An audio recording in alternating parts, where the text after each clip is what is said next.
देखो अब हम बात करेंगे कि हमारे पास कुछ ऐसे कंपाउंड्स हैं जो कंडक्टर और इंसुलेटर की तरह बिहेव करते हैं। उनके एग्जांपल्स आप लोगों को याद रखने हैं। क्यों याद रखने हैं? क्योंकि ये डायरेक्ट एग्जांपल पुट अप करके आपको नीट या आईआईटी में क्वेश्चन पुट अप करता है। ठीक है, अब वो एग्जांपल्स क्या क्या है वो देखो। यहाँ पर ये मैंने कुछ एग्जांपल्स लिखे हैं। ये अगर आप लोग गौर करो तो ये सारे के सारे क्या है? ट्रांजिशन एलिमेंट्स, यानी जो संक्रमण तत्व है उनके कंपाउंड्स है, उनके यौगिक है। उनमें से कुछ ऐसे कंपाउंड्स हैं जो इंसुलेटर्स की तरह और कंडक्टर की तरह क्या करते हैं? बिहेव करते हैं। तो यहाँ पर देखो ऐसे कंपाउंड जो कंडक्टर की तरह बिहेव करते हैं वो ये है। टाइटेनियम ऑक्साइड हो गया, क्रोमियम ऑक्साइड हो गया, वेनेडियम ऑक्साइड हो गया और रेनियम ऑक्साइड। अब यहाँ पर ध्यान रखना, रेनियम ऑक्साइड जो है वो कॉपर की तरह बिहेव करता है।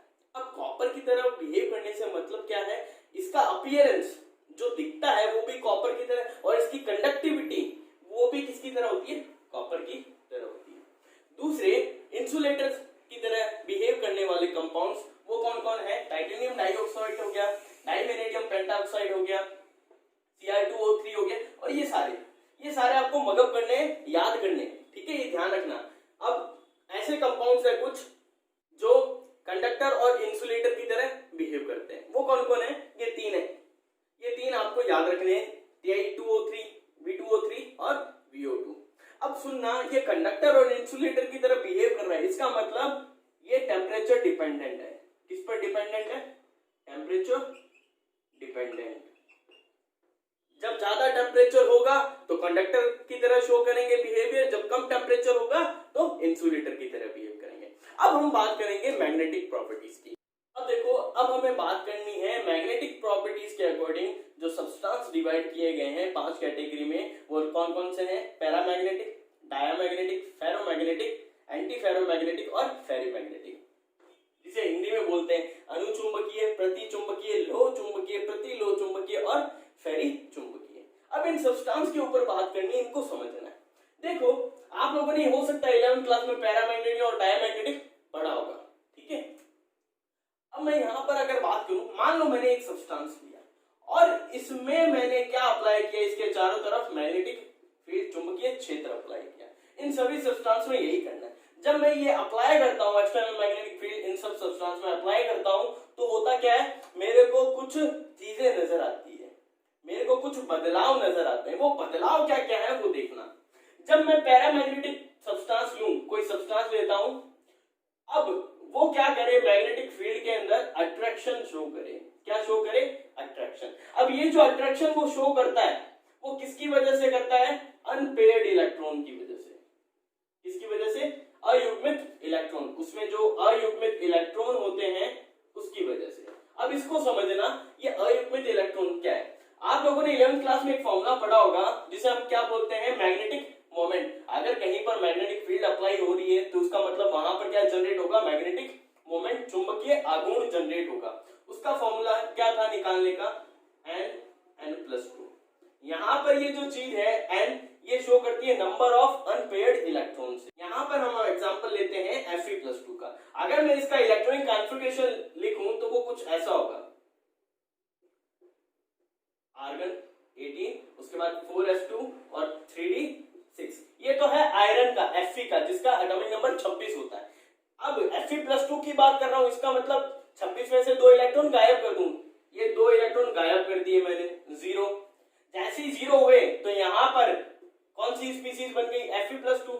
अब इसको देखो, इसके ऑर्बिटल्स में अगर लिखूं, ये तो है भाई साहब 4s का, जो क्या है? एम्प्टी है, खाली है। लेकिन 3d का अगर हम देखें तो 3d में क्या होंगे? 5 ऑर्बिटल्स होंगे, 5 कक्षक होंगे, जिसमें इलेक्ट्रॉन भरे जाएंगे कितने? 6। 5 आ गए, एक और बढ़ना, ये एक उल्टा। यहां पर देखो 4 अनपेयर्ड इलेक्ट्रॉन है। क्या है? 4 अयुग्मित इलेक्ट्रॉन। यानी यहां पर n की नंबर कितनी होगी मेरे पास? 4 वैल्यू आ गई n की। यहां पुटअप करूं 4+2।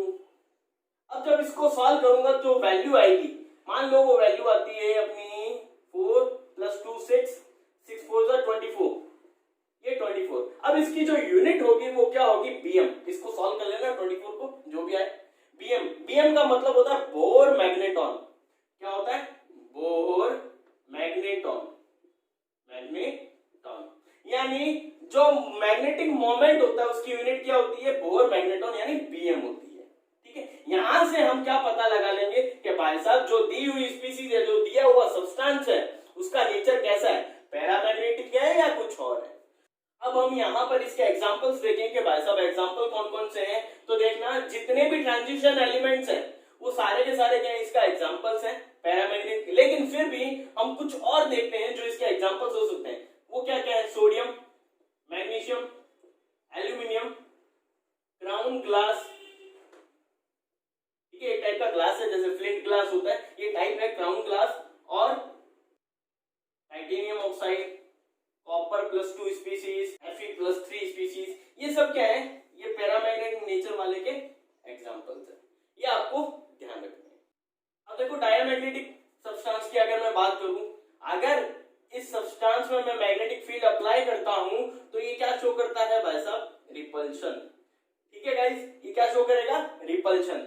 ये रिपल्शन शो करता है, इसका कारण क्या है, इसका कारण है इसमें क्या होते हैं, पेयर्ड इलेक्ट्रॉन होते हैं। इसमें अनपेयर्ड इलेक्ट्रॉन, अयुग्मित इलेक्ट्रॉन होते ही नहीं है, यहाँ पर युग्मित इलेक्ट्रॉन उपस्थित होते हैं। इसकी वजह से क्या शो करता है, ये रिपल्शन शो करता है। अब इसके एग्जांपल्स क्या क्या है वो ध्यान रख लेना, जैसे स्कैंडियम +3, टाइटेनियम +4, जिंक +2, कॉपर +1, इसके अलावा NaCl याद रख लो, और V2O5 याद रख लो, एक और याद रख लो TiO2। बस ये इतने एग्जांपल्स बहुत हैं किसके लिए, डायमैग्नेटिक नेचर। अब देखना ये जितने भी एग्जांपल्स ये आपको याद रखने पड़ेंगे, क्योंकि डायरेक्ट क्वेश्चन पुटअप होगा।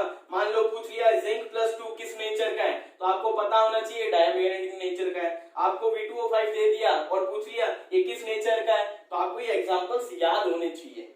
अब देखो, अब हम बात करें फेरोमैग्नेटिक, एंटी फेरोमैग्नेटिक और फेरोमैग्नेटिक सब्सटेंस की, तो इनके लिए ध्यान रखना ये अपना मैग्नेटिज्म हाई टेम्परेचर पर शो करेंगे, उच्च तापमान पे ये चुंबकत्व का गुण दर्शाएंगे, उसके अलावा नहीं। अब हम यहाँ पर फेरोमैग्नेटिक की बात करें, यहाँ पर अगर मैं मैग्नेटिक फील्ड अप्लाई करूं, चुंबकीय क्षेत्र अप्लाई करूं, तो यहाँ पर ये क्या शो करेंगे, प्रबल आकर्षण यानी स्ट्रॉन्ग अट्रैक्शन शो करेंगे। और जैसे ही मैग्नेटिक फील्ड में हटाऊं तो ये मैग्नेटिज्म की प्रॉपर्टी अपने अंदर रखते हैं, यानी ये परमानेंट मैग्नेट की तरह बिहेव करेंगे। अब किसकी तरह, परमानेंट। जैसे आप लोगों ने छोटी क्लासेस में एक्सपेरिमेंट किए होंगे इलेक्ट्रोमैग्नेट के, अगर मेरे पास कोई कॉपर का वायर है उसमें इलेक्ट्रिसिटी अप्लाई करूं तो वो मैग्नेट की तरह बिहेव करने, उसी तरह यहाँ पर ये क्या करेंगे, परमानेंटली किसकी तरह बिहेव करने लगेंगे, मैग्नेट की तरह। अब ये परमानेंटली मैग्नेट की तरह बिहेव करते हैं, इसका कारण क्या है, इसका कारण है क्योंकि उन सब्सटेंस के अंदर क्या जनरेट हो जाता है, डाइपोल। डाइपोल को हिंदी में बोलते हैं द्विध्रुव। अब इसका मतलब समझना, द्विध्रुव का मतलब क्या है, देखो कोई भी सब्सटेंस होता है तो उसमें कुछ पॉजिटिव और कुछ नेगेटिव आयंस होते हैं। यहाँ पर पॉजिटिव का मतलब है कैटायन से और नेगेटिव का मतलब है इलेक्ट्रॉन से। अब जैसे ये यहाँ पर जनरेट हुए कैटायन और इलेक्ट्रॉन, तो यहाँ पर जो सब्सटेंस होगा उसमें प्लस और माइनस जनरेट हुआ, यानी ये एक स्मॉल मैग्नेट की तरह बिहेव करने लगेंगे। किसकी तरह, छोटी सी चुंबक की तरह। इसी को हम क्या बोलते हैं, डाइपोल। और ये छोटी सी चुंबक उस पूरे सब्सटेंस में अलग अलग जगहों पर प्रेजेंट होगी, जिसकी वजह से उनमें जो ओरिएंटेशन होगा डाइपोल्स का वो मैग्नेटिक फील्ड के डायरेक्शन में, यानी एक ही डायरेक्शन में रहेगा। ये कुछ ऐसा ओरिएंटेशन होगा किसके लिए, फेरोमैग्नेटिक सब्सटेंस के लिए। अब इसके एग्जांपल्स देखो, वो याद रखना, फेकोनी यानी आयरन, कोबाल्ट, निकल, और एक याद रख लेना CrO2। ठीक है, अब इन सब्सटेंस में जो मैग्नेटिक मोमेंट है वो भी ध्यान रखना, वो हमेशा क्या रहता है, मैक्सिमम रहता है। ठीक है, अब देखो एंटी फेरोमैग्नेटिक की बात करें, एंटी फेरोमैग्नेटिक के लिए क्या करोगे, मैंने अगर यहाँ पर देखा कि भाई साहब equal number of unpaired electron opposite direction में क्या है, ओरिएंटेशन हो जाए, इक्वल नंबर ऑफ इलेक्ट्रॉन का ऑपोजिट डायरेक्शन में ओरिएंटेशन हो जाए, एक इस डायरेक्शन में एक उल्टी डायरेक्शन में, एक इस डायरेक्शन में एक उल्टी डायरेक्शन में, तो यहाँ पर इन दोनों की वजह से अगर मैं मैग्नेटिक मोमेंट देखूं तो इसका और इसका क्या कर देंगे, एक दूसरे को नलिफाई कर देंगे, खत्म कर देंगे, इसका और इसका एक दूसरे को, इसका और इसका एक दूसरे को जीरो। यहाँ नहीं, यहाँ पर नेट मैग्नेटिक मोमेंट क्या होता है, जीरो होता है इन सब्सटेंस के लिए, और इन इनके एग्जांपल्स क्या क्या होते हैं वो ध्यान रखना आप लोग। एक तो हुआ हेमेटाइट, क्या हेमेटाइट यानी Fe2O3। इसके अलावा क्रोमियम, Fe, मैग्नीज, ये एक अलॉय है, ठीक है, FeMn। इसके अलावा निकेल ऑक्साइड, एमएनओ एक्सेट्रा। ये सब किसके एग्जांपल्स हैं? Anti ferromagnetic substance. अब देखो हम फेरोमैग्नेटिक सब्सटेंस की अगर बात करें तो मैं यहां पर नंबर ऑफ अनपेयर्ड इलेक्ट्रॉन्स को देखूं, इसका अरेंजमेंट कैसा होगा? अगर ये एक इस डायरेक्शन में तो दूसरा इस डायरेक्शन में, तीसरा और चौथा कुछ ऐसा, फिर पांचवा ऐसा, फिर छठा और सातवां। यानी ये कैसा अरेंजमेंट है? मैं बोल सकता हूं ये रैंडम अरेंजमेंट है। किसका? अनपेयर्ड इलेक्ट्रॉन्स का। जब ऐसा कुछ हो जाए तो वो सब्सटेंस कैसा होगा? फेरीमैग्नेटिक। और यहां पर जो नेट मैग्नेटिक मोमेंट है वो कभी जीरो नहीं होगा। मान लो ये दोनों तो एक दूसरे को नलिफाई कर दिया, लेकिन क्या ये एक दूसरे को नलिफाई कर पाए? क्या नहीं कर पाए। तो यहां पर मैं बोल सकता हूं फेरीमैग्नेटिक सब्सटेंस के लिए जो नेट मैग्नेटिक मोमेंट है कभी जीरो नहीं होता। अब इसके एग्जांपल्स देखो, एग्जांपल्स ध्यान रखना। मैग्नेटाइट, मैग्नेटाइट क्या होता है? Fe3O4। इसके अलावा कुछ फेराइट्स हैं मेरे पास। क्या है? कुछ फेराइट्स। वो फेराइट्स क्या क्या है वो याद रखो। Mg, Fe2O, zinc, Fe2O4। ये कुछ फेराइट्स हैं और ये मैग्नेटाइट। ये भी क्या शो करते हैं? फेरीमैग्नेटिक नेचर शो करते हैं। अब यहां पर एक बात ध्यान रखना, जो Fe3O4 है, जो Fe3O4 है उसके बारे में। Fe3O4 जो होता है वो भाई साहब रूम टेम्परेचर पे, किस पर? रूम टेम्परेचर पे तो क्या होता है? फेरीमैग्नेटिक नेचर शो करता है। कौन सा? फेरीमैग्नेटिक यानी फेरी चुंबकीय। लेकिन इसको मैं जैसे ही क्या करूं, 850 केल्विन टेम्परेचर पे रखूं या इतना टेम्परेचर दे दूं तो ये फेरीमैग्नेटिक से बदलकर क्या हो जाता है भाई साहब? पैरामैग्नेटिक हो जाता है। क्या हो जाता है? पैरामैग्नेटिक।